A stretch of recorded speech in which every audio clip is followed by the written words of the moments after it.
ಇನ್ನೊಂದು ಕಡೆ ಭೀಕರ ಅಪಘಾತವಾಗಿದೆ. ಬೆಚ್ಚಿ ಬೀಳಿಸುತ್ತೆ ಆ ದೃಶ್ಯ.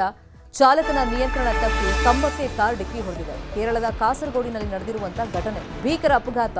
ಆ ದೃಶ್ಯ ನೋಡಿದ್ರೆ ಒಂದು ಕ್ಷಣ ಶಾಕ್ ಆಗುತ್ತೆ. ಚಾಲಕನ ನಿಯಂತ್ರಣ ಕಳ್ಕೊಂಡಿದೆ. ಕಾರ್ ಸೀದಾ ಹೋಗಿ ಕಂಬಕ್ಕೆ ಡಿಕ್ಕಿ ಹೊಡೆದಿದೆ. ಕಂಬಕ್ಕೆ ಡಿಕ್ಕಿ ಆಗ್ತಾ ಇದ್ದಂಗೆ ಏರ್ ಬ್ಯಾಗ್ ಓಪನ್ ಆಗಿದೆ. ಕಾರ್ನೊಳಗಿದ್ದ ಪ್ರಯಾಣಿಕರು ಬಚಾವಾಗಿದ್ದಾರೆ. ಭೀಕರ ಅಪಘಾತದ ದೃಶ್ಯ ಸಿಸಿಟಿವಿಯಲ್ಲಿ ಕ್ಯಾಪ್ಚರ್ ಆಗಿದೆ. ಅಲ್ಲಿ ಡ್ರೈವರಿಗೆ ಕಂಟ್ರೋಲ್ ಸಿಕ್ಕಿಲ್ಲ. ಕಾರ್ ಸೀದಾ ಹೋಗಿ ಕಂಬಕ್ಕೆ ಗುದ್ದುಬಿಟ್ಟಿದೆ. ಕೇರಳದ ಕಾಸರಗೋಡಿನಲ್ಲಿ ನಡೆದಿರುವಂತಹ ಘಟನೆ ಸಿಸಿಟಿವಿಯಲ್ಲಿ ಅದು ರೆಕಾರ್ಡ್ ಆಗಿದೆ. ಏರ್ ಬ್ಯಾಗ್ ಓಪನ್ ಆಗಿದೆ. ಸೀಟ್ ಬೆಲ್ಟ್ ಎಲ್ಲ ನೀಟಾಗಿ ಹಾಕೊಂಡಿದ್ರು, ಹಾಗಾಗಿ ಏರ್ ಬ್ಯಾಗ್ ಓಪನ್ ಆಗಿದೆ. ಅದರೊಳಗಿದ್ದಂಥ ಪ್ರಯಾಣಿಕರಿಗೆ ಏನೂ ಆಗಿಲ್ಲ, ಬಚಾವಾಗಿದ್ದಾರೆ ಪ್ರಾಣಾಪಾಯದಿಂದ. ದೃಶ್ಯದಲ್ಲಿ ಗಮನಿಸ್ತಾ ಇದ್ದೀವಿ ಎಷ್ಟು ಭೀಕರವಾಗಿದೆ ಆಕ್ಸಿಡೆಂಟ್ ಅಂತ. ಅಂದರೆ ಅಲ್ಲಿ ಬರ್ತಾ ಇದ್ದಾಗ ಡ್ರೈವರ್ ಕಂಟ್ರೋಲ್ ಮಿಸ್ ಆಗಿದೆ, ಹಾಗಾಗಿ ಕಾರ್ ಪಲ್ಟಿ ಆಗಿದೆ. ಒಂದು ಸುತ್ತ ಪಲ್ಟಿ ಆಗಿದೆ, ಉಲ್ಟಾ ಆಗಿದೆ ಕಾರು. ಏರ್ ಬ್ಯಾಗ್ ಇಮ್ಮಿಡಿಯೇಟ್ ಆಗಿ ಓಪನ್ ಆಗಿದೆ, ಹಾಗಾಗಿ ಒಳಗಿದ್ದಂಥ ಪ್ರಯಾಣಿಕರಿಗೆ ಪ್ರಾಣಹಾನಿ ಏನಾಗಿಲ್ಲ, ಅವರೆಲ್ಲ ಬಚಾವಾಗಿದ್ದಾರೆ. ಅದಕ್ಕೆ ಎಷ್ಟೋ ಸಂದರ್ಭದಲ್ಲಿ ಸಂಚಾರ ನಿಯಮಗಳನ್ನು ನಾವು ಪಾಲಿಸಿ ಅಂತ ಹೇಳಿ ಪೊಲೀಸರು ಅರಿವು ಮೂಡಿಸ್ತಾರೆ. ಮಾಧ್ಯಮದಲ್ಲೂ ನಾವು ಹೇಳ್ತಾ ಇರ್ತೀವಿ, ಟೂ ವೀಲರಲ್ಲಿ ಹೋಗೋರು ಹೆಲ್ಮೆಟ್ ಹಾಕೊಳ್ಳಿ, ಕಾರ್ನಲ್ಲಿ ಟ್ರಾವೆಲ್ ಮಾಡೋರು ಕಡ್ಡಾಯವಾಗಿ ಸೀಟ್ ಬೆಲ್ಟ್ ಹಾಕೊಳ್ಳಿ ಅಂತ. ಇಂಥ ಸಂದರ್ಭದಲ್ಲಿ ಅದು ಉಪಯೋಗಕ್ಕೆ ಬರುತ್ತೆ.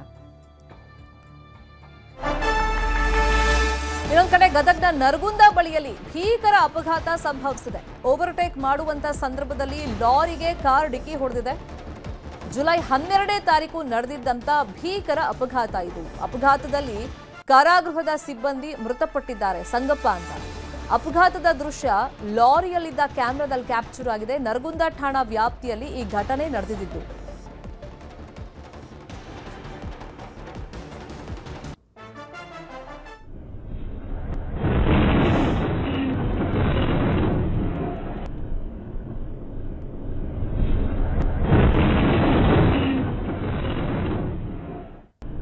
ದೃಶ್ಯದಲ್ಲಿ ನೋಡ್ತಾ ಇದ್ದೀವಿ, ಇದು ಲಾರಿಯಲ್ಲಿದ್ದಂಥ ಕ್ಯಾಮ್ರಾದಲ್ಲಿ ಕ್ಯಾಪ್ಚರ್ ಆಗಿರೋದು. ಅಲ್ಲಿ ಟ್ರ್ಯಾಕ್ಟರನ್ನು ಓವರ್ಟೇಕ್ ಮಾಡೋಕ್ಕೆ ಹೋಗಿದ್ದಾರೆ ಅನಿಸುತ್ತೆ ಕಾರ್ನವರು. ಆ ಟೈಮ್ನಲ್ಲಿ ಓವರ್ ಸ್ಪೀಡ್ ಆಗಿ ಕಾರು ಇದ್ದಂಗೆ ಕಾಣಿಸುತ್ತೆ. ಎದುರುಗಡೆಯಿಂದ ಬರ್ತಾ ಇದ್ದಂಥ ಲಾರಿಗೆ ಸೀದಾ ಹೋಗಿ ಆ ಕಾರ್ ಡಿಕ್ಕಿ ಹೊಡೆದಿದೆ. ಅಪಘಾತದ ದೃಶ್ಯ ಕ್ಯಾಮ್ರಾದಲ್ಲಿ ಕ್ಯಾಪ್ಚರ್ ಆಗಿರೋದ್ರಿಂದ ಈ ವಿಷಯ ಗೊತ್ತಾಗಿದೆ. ಗದಗ್ನ ನರಗುಂದ ಬಳಿಯಲ್ಲಿ ಡೆಡ್ಲಿ ಅಪಘಾತ ಸಂಭವಿಸಿರೋದು. ಇದರಲ್ಲಿ ಒಬ್ಬರ ಸಾವಾಗಿದೆ. ಕಲಬುರಗಿ ಜೈಲಿಂದ ಕೈದಿಗಳು ಪರಾರಿ ಪ್ರಕರಣ ಸಂಬಂಧ ಜೈಲಿನ ಬ್ಯಾರಿಕೇಡ್ನ ರಾಡ್ ಕಟ್ ಮಾಡಿದ್ರು ಕೈದಿಗಳು. ನಂತರ ಏಣಿಯನ್ನ ಬಳಸಿ ಗೋಡೆ ಹಾರಿ ಅಲ್ಲಿಂದ ಕೈದಿಗಳು ಎಸ್ಕೇಪ್ ಆಗಿ ಹೋಗಿದ್ರು. ಕಲಬುರಗಿ ಜೈಲಿಂದ ಎಸ್ಕೇಪ್ ಆಗಿದ್ದು 3 ಕೈದಿಗಳು, ಸಂತೋಷ್, ಮಸ್ತಾನ್ ಮತ್ತೆ ಸಾಗರ್ ಅನ್ನೋ ಕೈದಿಗಳು. ಬೆಳಗ್ಗೆ ಕೈದಿ ಸಂತೋಷ್ ಕಾಲಿಗೆ ಫೈರಿಂಗ್ ಅನ್ನ ಮಾಡಿ ಆತನನ್ನ ಬಂಧಿಸಲಾಗಿತ್ತು. ಆ ಸಂದರ್ಭದಲ್ಲಿ ಆತ ಪೊಲೀಸರು ತನ್ನನ್ನ ಹಿಡ್ಕೊಳಕ್ ಬಂದಾಗ ಅವ್ರ ಮೇಲೆ ಅಟ್ಯಾಕ್ ಮಾಡೋಕ್ ಪ್ರಯತ್ನವನ್ನ ಪಟ್ಟಿದ್ದ. ಹಾಗಾಗಿ ಆತ್ಮರಕ್ಷಣೆಗೋಸ್ಕರ ಪೊಲೀಸರು ಫೈರಿಂಗ್ ಅನ್ನ ಮಾಡಿದ್ರು ಸಂತೋಷ್ ಕಾಲಿಗೆ. ನ್ಯೂಸ್ 18 ಅಲ್ಲಿ ಕೈದಿಗಳು ಬಳಸಿದ್ದ ಏಣಿ ಫೋಟೋ ಲಭ್ಯವಾಗಿದೆ. ಅಂದ್ರೆ ಇವರು ಸುಮಾರು ದಿನದಿಂದ ಪ್ಲಾನ್ ಮಾಡಿದ್ರು, ಹೆಂಗೆ ಎಸ್ಕೇಪ್ ಆಗಬೇಕು, ಯಾವಾಗ ಎಸ್ಕೇಪ್ ಆಗಬೇಕು, ಜೈಲಲ್ಲಿ ಏನೆಲ್ಲ ಎಕ್ವಿಪ್ಮೆಂಟ್ಸ್ ಇದೆ ಅದನ್ನ ಹೆಂಗೆ ಯೂಸ್ ಮಾಡಿಕೊಂಡು ತಾವು ಎಸ್ಕೇಪ್ ಆಗಬೇಕು ಅಂತೆಲ್ಲ ಪ್ಲಾನ್ ಮಾಡಿನೇ ಆ ಕಾಂಪೌಂಡ್ ಅನ್ನ ಹಾರು ಹೋಗಿರೋದು. ಅವ್ರು ಬಳಸಿದಂತ ಏಣಿ ಫೋಟೋವನ್ನ ಗಮನಿಸ್ತಾ ಇದ್ದೀವಿ. 3 ಜನ ಕೈದಿಗಳು ಪರಾರಿಯಾಗಿದ್ದು, ಅದರಲ್ಲಿ ಸಂತೋಷನ್ನ ಬಂಧಿಸಿದ್ದಾರೆ. ಆತ ಎಸ್ಕೇಪ್ ಆಗಿ ಹೋಗಿದ್ದ. ಆತನನ್ನ ಹಿಡಿಯೋಕೆ ಹೋದಂತ ಸಂದರ್ಭದಲ್ಲಿ ಆತ ಪೊಲೀಸರ ಮೇಲೇನೆ ಹಲ್ಲೆಗೆ ಪ್ರಯತ್ನವನ್ನ ಪಟ್ಟಿದ್ದ. ಬ್ಯಾರಿಕೇಡ್ನ ರಾಡನ್ನ ಕಟ್ ಮಾಡಿ ಆಮೇಲೆ ಆ ಕಾಂಪೌಂಡ್ಗೆ ಏಣಿಯನ್ನ ಇಟ್ಟಿದ್ದಾರೆ. ಅಲ್ಲಿಂದ ಎಸ್ಕೇಪ್ ಆಗಿ ಹೋಗಿ ಅಂದರೆ ಪರಾರಿಯಾಗೋದಕ್ಕೆ ಟ್ರೈ ಮಾಡಿದ್ದಾರೆ. ಅದರಲ್ಲಿ 2 ಎಸ್ಕೇಪ್ ಆಗಿದ್ದಾರೆ. ಬಟ್ ಸಂತೋಷ್ ಮಾತ್ರ ಪೊಲೀಸರಿಗೆ ಆಮೇಲೆ ಸಿಕ್ಕಾಕೊಂಡ್ ಬಿದ್ದಿದ್ದಾನೆ. ಇದೇ ವಿಷಯವಾಗಿ ಇನ್ನಷ್ಟು ಡೀಟೇಲ್ ಆಗಿ ಇನ್ಫಾರ್ಮೇಶನ್ ಕೊಡ್ತಾ ಹೋಗೋದಕ್ಕೆ ನೇರ ಸಂಪರ್ಕದಲ್ಲಿ ಕನೆಕ್ಟ್ ಆಗಿದ್ದಾರೆ ನಮ್ಮ ರಿಪೋರ್ಟರ್ ಅರುಣ್. ಈ ಏಣಿ ಇರ್ಬೋದು ಅಥವಾ ರಾಡ್ ಕಟ್ ಮಾಡೋಕ್ಕೆ ಬಳಕೆ ಮಾಡುವಂತ ಎಂಥದ್ದೇ ಅಲ್ಲಿ ಇರುವಂತ ಎಕ್ವಿಪ್ಮೆಂಟ್ಸ್ ಇರ್ಬೋದು, ಮೆಟೀರಿಯಲ್ಸ್ ಇರ್ಬೋದು, ಅದನ್ನ ಇಟ್ಟರೆ ಕೈದಿಗಳು ಎಸ್ಕೇಪ್ ಆಗ್ತಾರೆ ಅನ್ನೋ ಪ್ರಜ್ಞೆ ಇರಬೇಕು. ಬಟ್ ಇಷ್ಟು ಈಸಿಯಾಗಿ ಎಲ್ಲವೂ ಸಿಕ್ಬಿಡ್ತಾ ಕೈದಿಗಳಿಗೆ?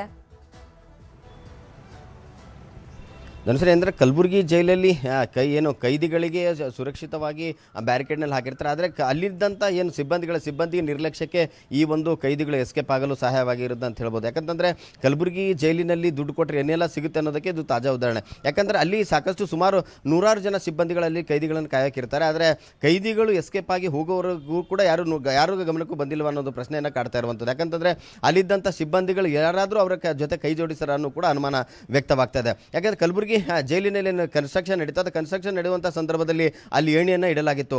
ಆ ಏಣಿ ಇಟ್ಟಂಥ ಅದು ಏಣಿಗಳನ್ನು ತೆಗೆದುಕೊಂಡು ಹೋಗಿ ಕಂಪೌಂಡ್ ಗೋಡೆಗೆ ಹಚ್ಚಿ ಅಲ್ಲಿಂದ ಅವರು ಕಂಪೌಂಡ್ ಗೋಡೆಯನ್ನು ಹಾರಿ ಎಸ್ಕೇಪ್ ಆಗಿರುವಂಥದ್ದು. ಅಲ್ಲದೆ ಅದಕ್ಕಿಂತ ಮುಂಚೆನ ಬ್ಯಾರಿಕೇಡ್ ನಂಬರ್ 5 ಏನಿದೆ ಆ 5ರಿಂದ ಬ್ಯಾರಿಕೇಡನ್ನು ರಾಡನ್ನು ಕಟ್ ಮಾಡ್ತಾರೆ. ಆ ಒಂದು ರಾಡ್ ಕಟ್ ಮಾಡಲು ಅವರಿಗೆ ಅಲ್ಲಿದ್ದಂಥ ಏನು ರಾಡ್ ಕಟ್ ಮಾಡಲು ಬ್ಲೇಡ್ ಆದರೂ ಎಲ್ಲಿಂದ ಸಿಕ್ತು, ಆ ರಾಡ್ ಹೇಗೆ ಕಟ್ ಮಾಡಿದ್ರು, ಆ ರಾಡ್ ಕಟ್ ಮಾಡುವಷ್ಟು ಏನು ಮಾಡುವಾಗ ಯಾರ ಗಮನಕ್ಕೂ ಬಂದಿಲ್ವ. ಯಾಕಂತಾರೆ ಅಲ್ಲಿ ಪ್ರತಿನಿತ್ಯವೂ ಕೂಡ ಹಗಲು ರಾತ್ರಿ 24 ಗಂಟೆ ಪೆಟ್ರೋಲಿಂಗ್ ಅನ್ನು ಮಾಡ್ತಾರೆ. ಹೊರಗಡೆ ಕೂಡ ಆ ಸಿಬ್ಬಂದಿಯನ್ನು ನೇಮಕ ಮಾಡಿರ್ತಾರೆ, ಹೊರಗಡೆಯಿಂದ ಇನ್ನೂ ವಸ್ತುಗಳು ಬರಬಾರ್ದು, ಕೈದಿಗಳು ಹೋಗಬಾರ್ದು ಅಂತ ಹೇಳಿ. ಆದರೆ ಅಲ್ಲಿ ಇವರು ಏನಂತಾರೆ ಒಳಗಡೆಯಿಂದ ಬರ್ತಾರೆ, ಹೊರಗಡೆ ಬಂದು ಕಂಪೌಂಡನ್ನು ಜಂಪ್ ಮಾಡಿ ಹೋಗ್ತಾರೆ. ಆರಾಮ್ ಹೆಂಗಂದ್ರೆ ರಾಜಾರೋಷವಾಗಿ ಬಿಂದಾಸಾಗಿ ನಡ್ಕೊಂಡು ಹೋಗುವಂಥ ಈಗ ವಿಡಿಯೋ ಕೂಡ CCTV ಲಭ್ಯವಾಗಿರುವಂಥದ್ದು.